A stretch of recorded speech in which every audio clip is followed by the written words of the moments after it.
أعوذ بالله من الشيطان الرجيم. بسم الله الرحمن الرحيم. السلام عليكم ورحمة الله وبركاته. الحمد لله رب العالمين، والصلاة والسلام على رسول الله صلى الله عليه وسلم وعلى آله وصحبه أجمعين. سبحانك ما لنا إلا ما علمتنا إنك أنت العليم الحكيم، ولا حول ولا قوة إلا بالله العلي العظيم. اللهم علمنا ما جهلنا وذكرنا ما نسينا. أصبحنا وأصبح الملك لله رب العالمين. اللهم إني أسألك خير هذا اليوم، فتحه ونصره ونوره وبركته وهداه، وأعوذ بك من شر ما فيه وشر ما بعده. بسم الله الذي لا يضر مع اسمه شيء في الأرض ولا في السماء وهو السميع العليم. حسبنا الله ونعم الوكيل، نعم المولى ونعم النصير، ولا حول ولا قوة إلا بالله العلي العظيم. Sidang pendengar dikasihi sekalian, alhamdulillah kita bersyukur pada Allah Subhanahu Wa Taala di atas limpahan nikmat daripada Allah. Pada pagi ini kita dapat bersiaran lagi dalam kuliah kita, kuliah pagi waktu subuh, sempena dengan kita dikuarantin oleh kerajaan kerana kita diserang oleh satu penyakit yang kita semua sudah sedia maklum. Dalam kuliah saya pada 2 hari yang lepas, kemarin dan juga kemarin dulu, kita berbicara berkenaan dengan orang-orang yang mendapat keringanan daripada kedahsyatan hidup di padang mahsyar. InsyaAllah pada pagi ini kita akan sambung lagi pelajaran kita, iaitu keadaan orang-orang yang derhaka kepada Allah Subhanahu Wa Taala pada hari kiamat. Dia orang Islam tapi derhaka kepada Allah Subhanahu Wa Taala. Kalau orang kafir tak payah cakap lah, kafir dengan segala penderitaan dia, dengan segala masalah yang dia akan jumpa pada hari akhirat. Adapun yang kita bincang ini ialah orang-orang Islam tapi mereka melakukan dosa kepada Allah Subhanahu Wa Taala. Setiap daripada orang yang mati di atas akidah tauhid kepada Allah Subhanahu Wa Taala, selamat daripada syirik kepada Allah Subhanahu Wa Taala, beribadah hanya kerana Allah Subhanahu Wa Taala, mereka orang yang berjaya. Tetapi kalaulah dia melakukan dosa yang pelbagai, sama ada dosa ni dosa besar ataupun dosa kecil, maka dia tertakluk di bawah kehendak Allah Subhanahu Wa Taala. Jika Allah Subhanahu Wa Taala nak mengazab dia, Allah azab dia. Dan jika Allah Subhanahu Wa Taala nak maafkan dia, ampunkan dosa dia, maka terpulanglah kepada Allah Subhanahu Wa Taala. In syaa azabahu wa in syaa ghafara lahu. Jadi dosa besar dan dosa kecil, bermacam-macam ta'rifan diberikan oleh alim ulama berkenaan dengan dosa besar dan juga dosa kecil. Ada ulama kata dosa besar itu ialah mana-mana dosa yang disebutkan oleh Allah akan hukumannya dalam Al-Quran ataupun disebutkan hukumannya oleh hadis Nabi kita sallallahu alaihi wasallam, maka dia dikira dosa besar. Selain daripada itu, maka yang lain adalah dosa kecil. Tetapi dosa kecil itu sebenarnya saiznya pun adalah besar. Cumanya dipanggil kecil sebab dinisbahkan kepada besar. Kita katakanlah pengarah sebuah jabatan, dia besar di jabatan dia. Kemudian bila dia pergi kepada orang lebih tinggi, maka dia menjadi kecil. Kecil disebah kepada orang lebih tinggi. Demikian juga dengan dosa. Dosa yang kecil itu sebenarnya besar, cuma lebih kecil apabila kita banding dengan yang lebih besar. Kerana itulah disebutkan bahawa la tanzur ila sighari dhanbi walakin inzur ila kibri man asaita. Janganlah kamu lihat kepada kecilnya dosa, ila sighari dzambi, walakin inzur ila kibri man asaita. Tetapi lihatlah kamu kepada kebesaran orang yang kamu lakukan dosa kepada dia tadi. Baiklah kawan-kawan sekalian, dalam hadis-hadis Nabi SAW, banyak hadis yang menyebut berkenaan dengan keadaan orang-orang yang derhaka kepada Allah Subhanahu Wa Taala di padang mahsyar nanti, dengan keadaan mereka, dengan bentuk-bentuk mereka. Demikianlah Nabi kita SAW bagi amaran kepada kita semua daripada kita buat beberapa perkara. Yang Nabi kita larang ini mestilah kita jauhkan diri daripadanya, kerana kita nak selamat pada hari yang tidak ada siapa pun boleh menolong kita. Malakum min dunillahi min waliyyin wala nasir. Hari yang disifatkan oleh Allah Subhanahu Wa Taala, yauma la yanfa'u malun wala banun illa man atallaha biqalbin salim. Yauma la yanfa'u malun wala banun. Hari yang tidak ada manfaatnya malun, akan harta, wala banun, dan juga akan anak-anak, illa man atallaha biqalbin salim, kecuali orang yang datang bertemu dengan Allah dengan hati yang sejahtera. Dalam banyak-banyak golongan ini, yang pertama dibawa contohnya ialah orang yang tidak mengeluarkan zakat. Mani'u az-zakah. Orang yang tidak mengeluarkan zakat. Jika kita ada harta kita ada ni cukup haulnya, cukup nisabnya, maka hendaklah kita keluarkan zakat. Menjadi satu fardu ain kepada kita. Mana-mana orang yang ada harta, dia kena belajar berkenaan dengan zakat. Kalau kita kata setiap orang ada harta mesti dia peka dengan masalah GST-nya, masalah income tax-nya. Seperti mana kita peka dengan kita ada auditnya untuk kira income tax kita.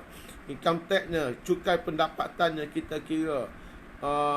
Apa dia ni, apa saja berkaitan dengan harta ni kita kira. Maka tambah satu lagi di tepi dia tu, iaitu hendaklah sama-sama kita kira juga berkenaan dengan zakat harta kita. Sebab zakat ini Allah Subhanahu Wa Taala fardukan pada kita semua. Aqimus salah wa atuz zakah. Hendaklah kamu dirikan sembahyang dan keluarkan zakat. Apabila seseorang itu tidak mengeluarkan zakat harta, maka dia berada dalam bahaya yang cukup dalam, cukup berbahaya. Sebab dia telah menegah akan hak Allah Subhanahu Wa Taala pada harta. Orang tak keluar zakat ni kawan-kawan semua, pertama, dia menegah hak Allah pada harta. Yang kedua, dia menegah hak orang fakir daripada harta dia. Orang ni kerana tamak dia, kerana bakhil dia, kerana lemah iman dia, maka dia menyekat akan hak-hak ini. Hak Allah dia tak bagi, sedangkan Allah Ta'ala bagi harta pada kita.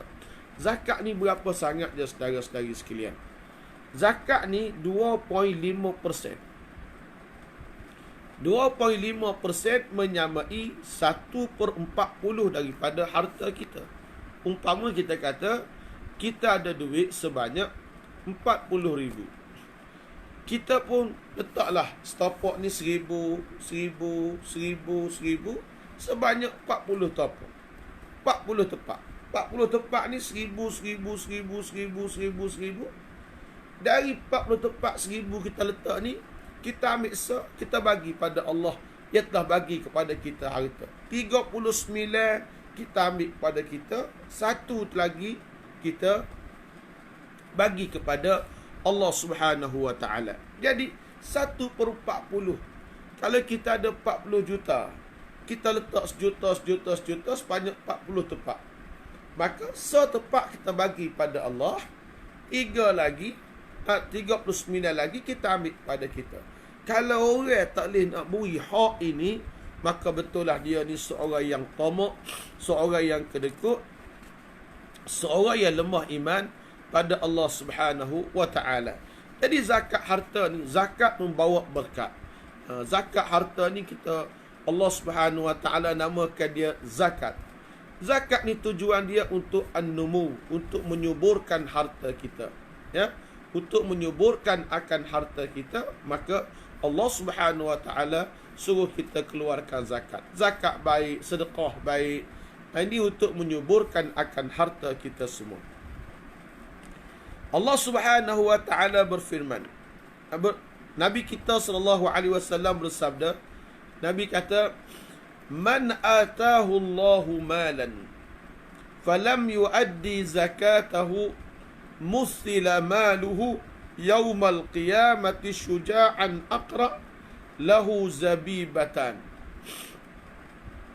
يطوقه يوم القيامة ثم يقول أنا مالك أنا كنزك ثم تلا ولا يحسبن الذين يبخلون بما آتاهم الله من فضله هو خيرا لهم بل هو شر لهم سيطوقون ما بخلوا به يوم القيامة رواه البخاري.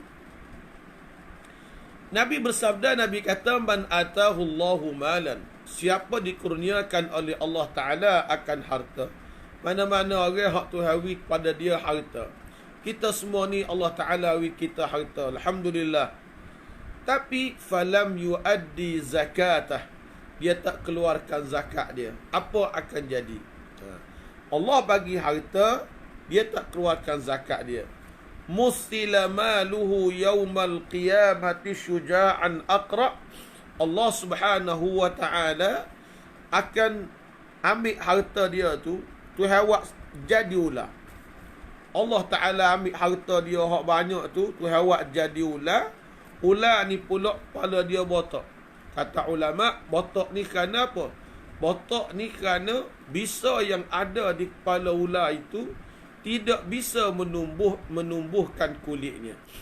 Kerana bisa di pada ular ni terlalu kuat, kulit ular sendiri tu tak naik di kepala ular tadi. Kerana bisa dia tu. Lepas tu pula ada dua sesungguh. Tengok macam binatang kan ada sungguh cacar di hidung dia tu, bulu tu. Maka ular tu sesak lahu zabibatan, ada dua sesungguh di kepala dia. Yutawiquhu yaumal qiyamah, ia akan membelik dia pada hari kiamat. Ular ni akan belik dia, menyiksa akan tuan-tuan harta ni. Sebab itulah tuan-tuan semua, kita kena ingat molek, harta yang kita tidak keluarkan zakat ini, harta ni akan jadi tukar siksa kita pada hari kiamat kelak. Dia akan belik tekak, dia akan belik kita. Summa yaqul, ular itu berkata, ana maluka ana kanzuka, aku ni harta kamu, aku ni gedung kamu. Aku harta kamu, aku ni gedung kamu. Rupa-rupanya harta kita ni kalau tak kontrol dengan baik, tidak kawal dengan baik, menjadi musuh kita pada hari akhirat kelak. Sebab itulah kita kalau ada harta, jagalah molek. Harta ni sahabat-sahabat sekalian, saya selit sikit di sini. Dan satu hadis Nabi sallallahu alaihi wasallam, Nabi sebut, Nabi kata, la tazulu qadama 'abdin yawmal qiyamati hatta yus'ala an arba'. Nabi kata seorang manusia itu akan sentiasa berdiri di hadapan Allah pada hari kiamat kelak, sehinggalah ia ditanya oleh Allah 4 soalan. Ditanya oleh Allah Subhanahu Wa Taala 4 soalan. Soalan pertama berkenaan dengan umurnya. An umrihi fima afnah. Masa Tuhan bagi pada kita di mana kita habiskan. Yang kedua, wa an syababihi fima ablah. Tenaga muda kita di mana kita korbankan. Kemudian, wa an ilmihi fima amila fih. Berkenaan dengan ilmu kita yang kita belajar, apakah kita amalkan. Yang keempatnya, wa an malih. Harta kita. Harta kita ni Allah Ta'ala tanya 2 soalan. Pertama, min aina iktasabahu. Di manakah kita ambil harta kita? Cara kita perolehi akan harta kita ni, lagu mana cara kita perolehi harta kita? Boleh pitih ni kok mana? Halal ke haram? Ada rasuah ke tak ada rasuah? Ada ghish, ada penipuan atau tidak ada penipuan? Ada riba ataupun tidak ada riba? Macam-macam Tuhan akan tanya harta. Cek molek sumber harta kita ni mari mana. Kadang-kadang setengah orang dia hari tua, dia buat kebajikan yang banyak, tapi sumber harta dia sumber tak betul di masa muda. Rasuah sana, rasuah sini. Ini semua ni faja'alnahu haba'an mansura. Ini semua Allah Ta'ala jadikan debu yang berterbangan. Orang kata kalau bahasa kasar lah, kita kecek. Babi ni kalau kita sembelih pun tak boleh nak makan. Samalah juga dengan harta. Harta kita ni kalau punca dia haram, hak mana mari lepas tu semuanya menjadi haram. Orang makan harta haram ini, kata Nabi SAW, Nabi kata, kullu lahmin nabata min suhtin fannaru awla bih. Tiap-tiap daging yang tumbuh daripada harta yang haram, fannaru awla bihi, neraka lebih utama untuknya. Lebih-lebih lagi di zaman kita ni, orang sanggup menipu orang untuk hidup mewah, untuk beli kereta, untuk belanja mewah dan sebagainya. Sanggup kita menipu orang. Ini masalah kita. Baik. Jadi mana-mana orang yang ada harta tapi tak keluarkan zakat harta, apa Tuhan bagi pada mereka? Tuhan bagi ular seekor, belik dia, ular ni pula dengan kepala dia botak dan sebagainya. Belik pula ular tu, harta tu jadi ular, harta tu jadi ular, ular tu belik dia. Ular kata, ana maluka ana kanzuka, aku ni hartamu, aku ni gedung kamu. Summa tala, kemudian Nabi kita baca ayat Al-Quran, wala yahsabanna alladhina yabkhaluna bima atahumullahu min fadlih huwa khairan lahum. Jangan sekali-kali kamu sangka orang-orang yang kedekut dengan harta mereka itu, huwa khairan lahum, ianya baik untuk mereka. Jangan sekali-kali kita sangka orang yang kedekut dengan harta tu hawi ke dia tu baik. Oh, dia tu kaya tapi kopi. Ingat, jangan ingat kopi tu baik. Kopi tu nakal. Bal huwa syarrul lahum. Bahkan kata Allah, orang yang kedekut dengan harta dia tadi, syarrul lahum, satu kejahatan untuknya. Kopi tak kopi, zakat pun tak waktu ambil. Ada satu orang, sewaktu saya belajar di Tanah Suci Mekah dulu, satu orang hamba Allah Subhanahu Wa Taala ni, makcik ni dia orang kaya. Satu hari dia kata kepada driver dia pergi ambil ambau untuk pergi rumah makcik. Driver dia tak berani nak cerita, takut kata ambau ni waris dia. Dia kata ambau tidak waris, tapi ambau kenal je dia. Driver dia ni kata, makcik kita ni sekali keluar zakat 30,000. Yakni harta dia 1 juta lebih duit dia. Alhamdulillah. Tapi apa dia buat? Dia kata, ni, nama dia Ramli, driver ni. Dia kata, ambil duit makcik ni sebagai zakat 30,000. Kemudian Ramli bagi pula duit ni ke makcik. Makcik upah ke Ramli kena terima 1,000. Jadi 30,000 dia bagi pada Ramli. Kemudian dia suruh Ramli ke dia balik 30,000 jadi milik dia. Sedekah dia balik. Kemudian dia ambil duit 1,000 tu, dia kepada Ramli. Jadi macam mana keluar zakat ambil dia balik? Dia tak boleh lah. Zakat kita keluar ni kena keluar dengan cara yang betul, cara yang baik. Ada peraturan dia. Di musim-musim coronavirus ini, ada orang salah tulis dalam grup. Dia kata, Alhamdulillah, hari ni kita sudah selesai bahagi zakat beras, barangan. Kita bagi barangan kepada orang memerlukan. Asnaf, kita bagi beras, kita bagi sardin, kita bagi minyak, kita bagi macam-macam lah, kita bagi beras, sardin, makanan, minyak pada orang miskin. Dia bagi makanan.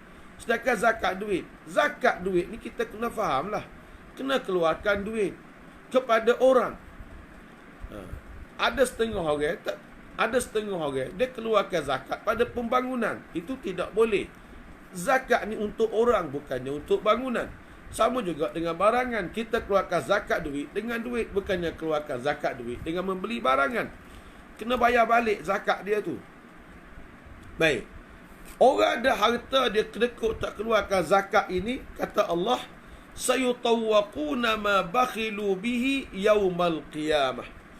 Maka harta dia semua ni dia akan dibelit dengan harta yang dia kedekut itu pada hari kiamat. Harta dia ada, dia kupik tadi, Allah Subhanahu Wa Taala akan jadi kaulah belik dia tu pada hari kiamat sebab dia tak keluarkan zakat. Sebab tu kita dengan zakat ni saudara-saudari sekalian, kena borah keluarkan zakat. Kalau zakat kita ni 1,000, keluarlah 1,100. Tidak menjadi masalah. Ataupun kita ada ketikanya jumpa orang miskin, kita bagi duit RM30 kat dia, kita niat zakat. Biar lebih tak apa. Zakat ni lebih tak apa. Zakat ni lebih pun tak apa. Zakat ni boleh diawalkan. Biasa kita banyak keluarkan zakat di bulan Ramadan. Tapi sekarang ni keadaan kawan-kawan kita yang mahrum, yang miskin, amat memerlukan kepada duit. Kita boleh keluarkan duit kita pada hari ni sebagai zakat. Ganti bulan Ramadan. Tarik mari depan, tidak menjadi masalah. Dibolehkan oleh agama kita. Wa qala ta'ala walladzina yaknizuna az-zahaba wal fiddah wa la yunfiqunaha fi sabilillah fabashshirhum bi'adzabin alim yawma yuhma 'alayha fi nari jahannam fatukwa biha jibahuhum wa junubuhum wa zuhuruhum hadza ma kanaztum li anfusikum fadhuqu ma kuntum taknizun. At-Taubah ayat 34 hingga 35. Allah Subhanahu Wa Taala kata, orang-orang yang menyimpan emas dan perak, termasuklah duit. Emas dan perak ni duitlah. Wala yunfiqunaha fi sabilillah.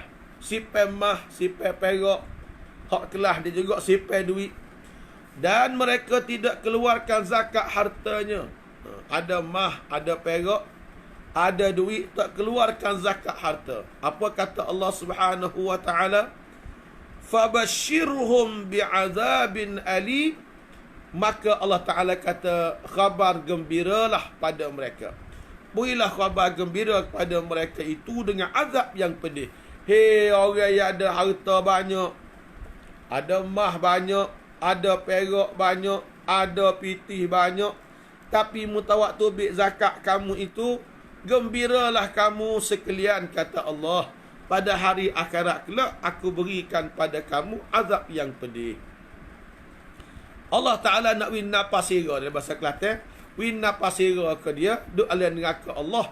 Tuhan selai dalam api neraka Allah pasal ada harta tak keluarkan zakat. Kita pun tak erti lagu mana pemikiran orang tak keluarkan zakat harta. Nak makan tak habis. Kalau kita umur 50, 60 ni, nak makan banyak mana sangat. Nak beli kereta besar mana sangat. Nak beli kereta besar, nak naik. Beli kereta muat 10 orang, naiknya 2 orang laki bini. Koteng. Nak beli kereta hak laju, boleh honggar laju. Tapi umur 50-60. Tak gimana sangat. Kita di Kelantan ni, lari laju sikit bolehlah jalan pasir masalah. Tu pun sekat 120 dalam masa 2 minit. Lepas tu tak boleh lari dah lah. Jadi bapa dia kupik sangat tasi waktu ambil zakat. Duk fikir kepada keperluan dunia kita ni. Baik. Allah Ta'ala kata hukum dia lagu mana? Azabin alim, aku bagi pada mereka itu azab yang pedih. Yauma yuhma 'alaiha fi nari jahannam. Ingatlah hari di mana dia akan dipanggang dalam neraka jahannam. Terwak satu neraka khusus yang paling dahsyat, itu neraka jahannam. Antara penghuninya orang yang tidak mengeluarkan zakat. Fatukwa biha jibahuhum wa junubuhum wa zuhuruhum. Maka Allah Subhanahu Wa Taala akan mikwah dia. Mikwah maknanya Tuhan akan gosok dia tu. Akan stareka dia ni. Akan gosok dia, akan stareka dia, iron dia, akan gosok tubuh dia ni pada hari akhirat. Jibahuhum artinya dahi. Tuhan akan stareka dahi dia ni. Wa junubuhum artinya lambung dia. Allah Subhanahu Wa Taala akan stareka lambung dia. Wa zuhuruhum, belakang dia. Belakanglah tempat nyana, kursi sedap, kereta sedap, beli dengan duit tak keluar zakat. Lambung tempat kita mengiring, atas lembek, atas kapal sedap. Dahi kita ni mudah keruk. Orang mari minta duit dengan kita keruk muka. Tuhan pelendik balik. Maka orang ni fatukwa biha, orang tak keluarkan zakat harta ni tadi, fatukwa biha jibahuhum, Tuhan akan sedeka ke jabhah dia, dahi dia. wa junubuhum, lambung dia sedap duduk atas dunia ni, wa zuhuruhum, belakang dia. Mana Tuhan sedekah ni? Dalam neraka Allah. Duduk lekat ada air panah, letak pula sedekah yang panah. Kata Allah, hadza ma kanaztum li anfusikum. Inilah yang kamu simpan untuk diri kamu, yang kamu gedungkan untuk diri kamu. Fadzuqu ma kuntum taknizun. Maka jadilah kamu itu, rasalah akan azab harta yang kamu simpan masa kamu hidup di atas dunia dahulu. Bukan sekali saja dia disiksa, diazab oleh Allah Subhanahu Wa Taala. Bahkan lepas tareka. Qala Nabi sallallahu alaihi wasallam, dalam hadis yang lain Nabi kita bersabda, hadis riwayat Imam Muslim, ma min sahibi dhahabin wala fiddah la yuaddi fiha haqqaha illa idza kana yaumul qiyamati suffihat lahu safaihu min narin fa uhmiya 'alayha fi nari jahannam fayukwa biha jambuhu wa jabinuhu wa dhahruhu kullama baradat u'idat 'alayhi fi yaumin kana miqdaruhu 50,000 sanah hatta yuqda bainal ibad fayura sabiluh imma ila jannatin wa imma ila narin. Ma min sahibi zahabin wala fiddah.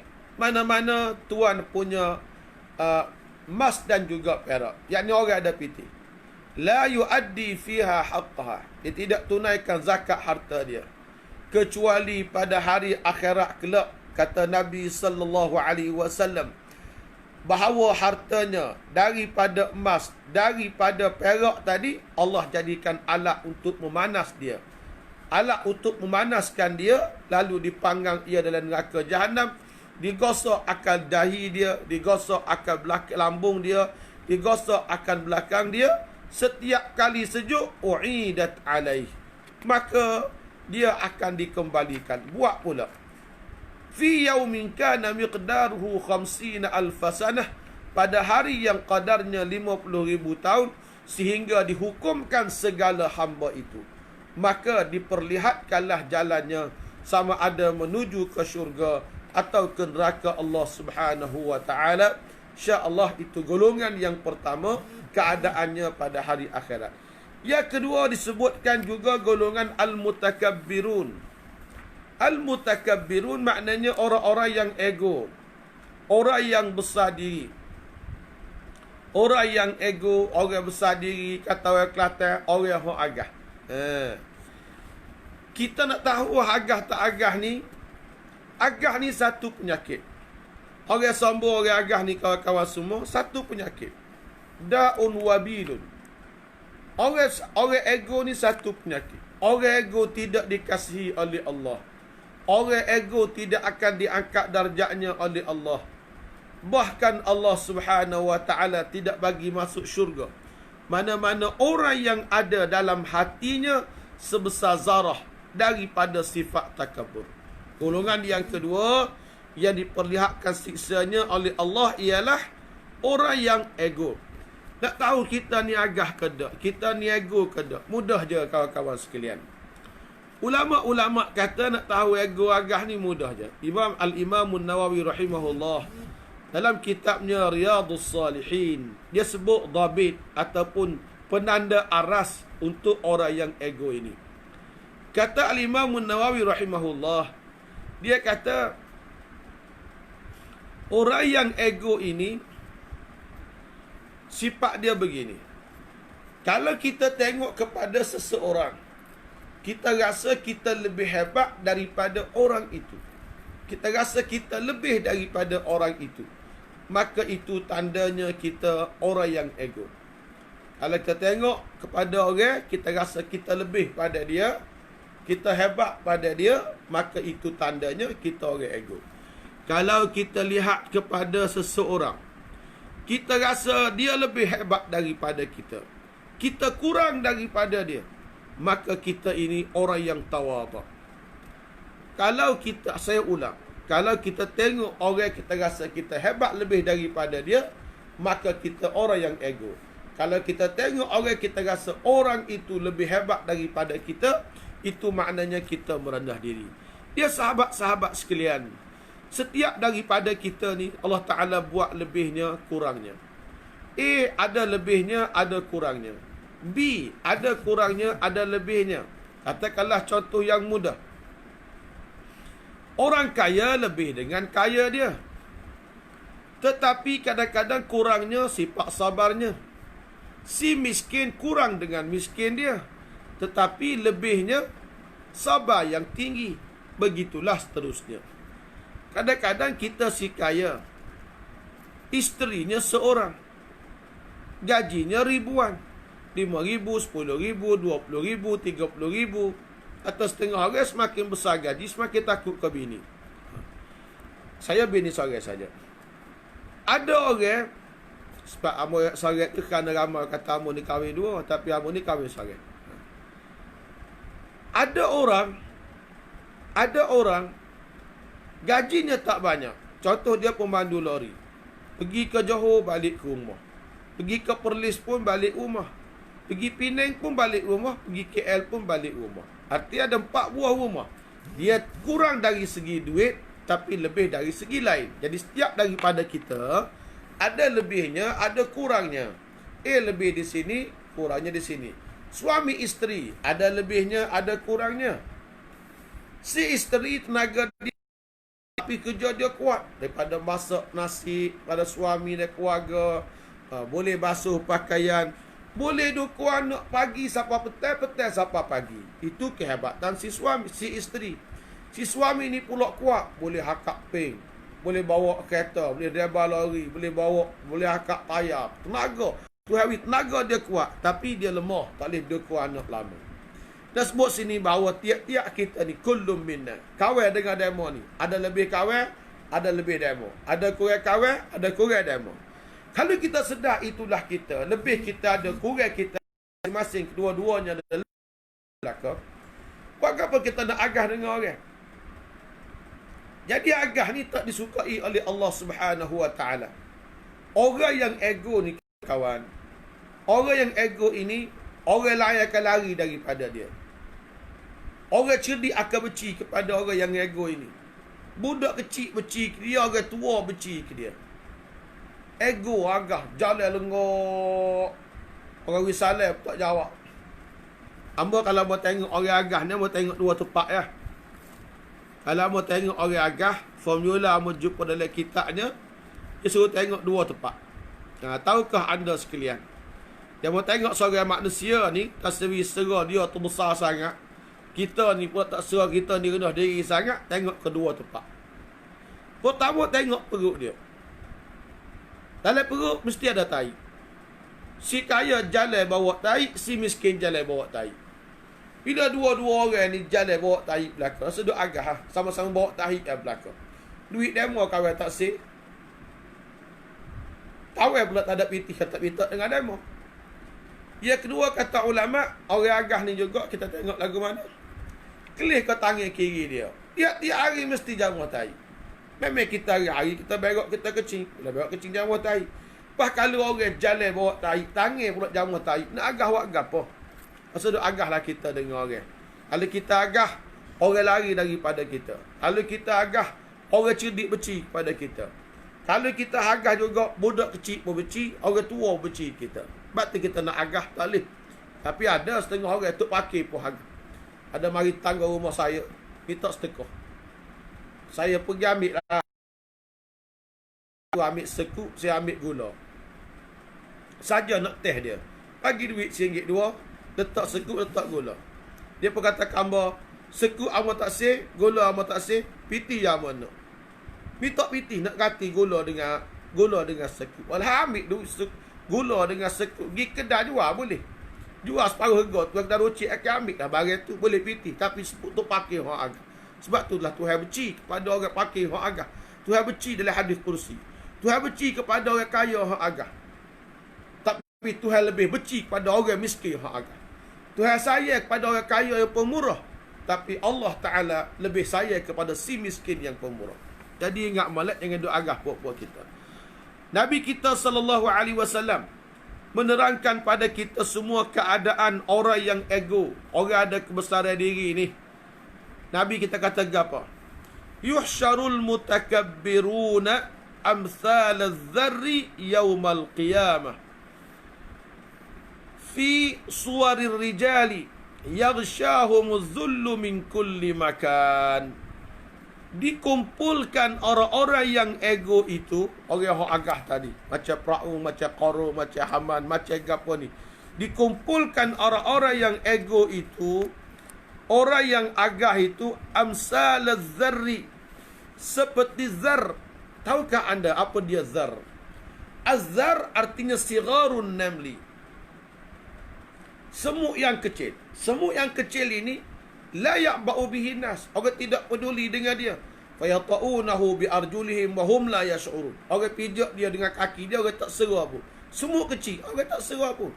Maka orang yang ego di atas dunia, Allah Subhanahu wa taala hukum kerana ego dia, kerana rasa besar diri dia tadi, Tuhan ego dia menjadi, hukum dia menjadi seperti semut, dia tidak dipedulikan oleh siapa. Katalah ni nama Abu. Abu ni ego. Allah Ta'ala serupakan rupa Abu yang ego tadi, supaya semut kecil, mutijak aku penyek, hinanya dia, sebab dipijak oleh kaki-kaki manusia pada hari kiamat. Ini pasal apa? Kalian, dia ni orang yang ego. Jadi kita jaga diri kita, jangan duk ego dengan orang. Gajilah kita menegur orang, kita menyapa orang, membantu orang. Ego. Tengok orang ego, dia tak cara kat orang, tak cara. Nak tahu siapa, depan rumah orang pun tahu siapa. Tak cara orang nak marah gapo dia, aku hebat pada dia. Bila kita rasa kita hebat pada orang, orang kau tak hormat kita, dia mudah ya keadaan dia. Setinggi kita menyebabkan orang makin benci pada kita. Sebab tu kita kerja kau, kita gapo kau, duduk kapur ni klik, kita jadi orang kapur. Siapa dia demo, balik kapur super skala. Nak baca surat khabar orang putih, baca dalam rumah, dengan baca kedai kopi. Ada satu orang dulu kapur abah, dia masuk askar. Jadi orang ada pakak sikit dalam askar. Dia jenis agah sikit. Bukan semua orang seperti dia ni agah. Bukan semua agah. Dia itu balik kapur agah. Baca surat khabar orang putih dekat tu, New Straits Times. Duduk kedai kopi baca surat khabar orang putih. Masalahnya, pada surat khabar duduk bawah. Belagak je nak baca orang putih. Kita pun kenal lah dia cara mana sangat. Tapi nak sebut ceritanya, ada orang ni balik kampung rasa hebat. Kita tuan-tuan semua ngagah ni kan mudah je. Tuan-tuan manusia ni tak boleh agah dengan 2-3 orang. Demo kena faham. Demo tak boleh agah dengan 2-3 jenis manusia. Ni demo kena faham. Pertama dengan bini demo, sudah agah. Bini demo tahu demo ni siapa dia. Demo pakai je, comel, nektar, comel, zamrud, comel, cicing, klik demo bini raya abang basuh berak anak. Wallahi basuh berak anak. Itu benda biasa. Ataupun bini kata abang pergi kedai, pergi selalu. Dengan bini tak sedar agah. Bini tahu siapa dia kita. Yang kedua dengan saing. Saing kita ni, walau kita bersama mana, dia panggil kita ni super skala. Apa nama saibun? Saya jumpa, bung. Tolong gemuk oleh amnatanillah ni. Misalnya, dia kata kita. Biasa, muka saya kita. Dengan saya tak sedut agah lah. Saya kita ni tahu kita ni siapa dia. Demo klik kapur. Bolehlah pakak bersama mana pun. Orang kenal demo hok nama kecil mula. Orang tak kenal demo hok besar. Abo duduk di Kota Baru. Orang panggil kita Ustaz Saibun. Tengok orang tegak tu Haji Saibun lah. Paling tidak Haji Saibun. Balik kapur ambo jeli, ambo orang lak kota, kapur Bukit lak kota dekat UMK jeli. Orang kapur lak kota panggil kawan kamu siapa dia mu? Bang, klik bila? Kena saya kita hak molek dekat Allah, natan ni gemuk gote bila balik. Saya kita dia kita sudut sombong dengan dia. Dia kenal siapa dia kita. Bini kita, saya kita. Yang ketiga dengan anak kita. Pasal duk agah dengan anak kita. Anak kita ni kita jadi driver dia. Jadi Joe dia. Abah, musim-musim ni kau jadi je. Musim-musim saya dua ni. Tak je guana anak tu kena regat nak suruh pergi beli, tak boleh kena pok pergi beli sendiri. Abah nak pakai burger, pergi kedai burger. Abah nak pakai tu pergi kedai ni. Abah beli ikan, abah pergi. Abah seumur je pergi beli. Pasal apa pihak kerajaan suruh abah pergi beli? Jadi hamba kepada anak, hamba kepada isteri. Pada musim gini. Jadi nak ego buat apa? Dengan orang kampung, dengar bini, dengar anak, sedut ego lah. Dengar bini. Bini basuh berak anak. Bini ramahnya. Ambil sate. Ambil sate, buat gula serati. Tok laki makan juga. Dah tahu dah kita gitu mau hidup. Apa kita nak ego dengan orang? Tak payah. Jadi orang ego ni, pada hari akhirat kelak Allah Ta'ala, hukum dia ni seperti jadi sebuah sembung hak kecil. Orang tijuk, orang penyik duduk mana pasal apa? Hinanya dia. Awak gapo kita duduk dunia, rasa hebat akhirat kita menjadi hina. Sedangkan orang tawaduk. Kata Nabi SAW, man tawaduk rafa'ahu Allah. Siapa dia tawaduk, atau kama qala sallallahu alaihi wasallam. Man tawaduk rafa'ahu Allah. Siapa dia yang tawaduk merendah diri, dia akan diangkat darjatnya oleh Allah Subhanahu wa taala. Jadi mudah-mudahan dua contoh pada hari ini yang saya sebutkan, itu contoh orang yang derhaka kepada Allah dengan azab siksanya pada hari akhirat kelak. Banyak lagi bab sembahyangnya, bab tu, bab ninya. Orang ni kena siksa pada hari kiamat ni.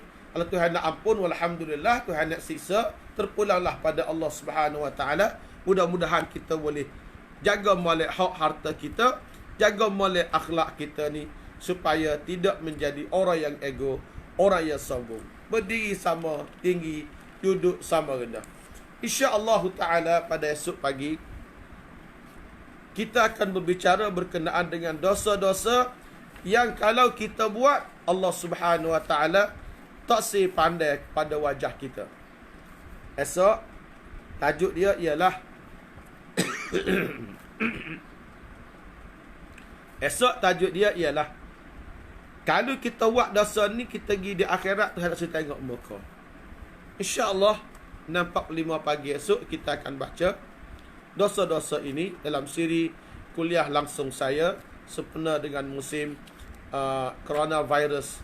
Dan kita berdoalah pada Allah Subhanahu wa taala supaya Allah Subhanahu wa taala permudahkan akan segala urusan kehidupan kita, insya-Allah. Dan malam ni bersambung lagi tafsir suratul Luqman, siri yang kelima. Mudah-mudahan Allah merahmati kita sekalian, insya-Allah. A'udzubillahi minasyaitonirrajim. Bismillahirrahmanirrahim. Alhamdulillahirabbil alamin wassalatu wassalamu ala Rasulillah wa ala alihi wa sahbihi ajma'in. Allahumma ya hayyu ya qayyum ya badi'as samawati wal ardi ya dzal jalali wal ikram. Allahumma ighfir lana dhunubana wa liwalidayna wa li ahli baitina wa li usulina wa li furu'ina wa liman yantasibu ilayna wa li jami'il muslimina wal muslimat wal mu'minina wal mu'minatil ahya'i minhum wal amwat. Allahumma ati nufusana taqwaha wa zakkiha anta khairu man zakkaha anta waliyuha wa maulaha. Allahumma inna na'udzu bika minal barasi wal jununi wal juzam wa min sayyi'il asqam ya rabbil alamin.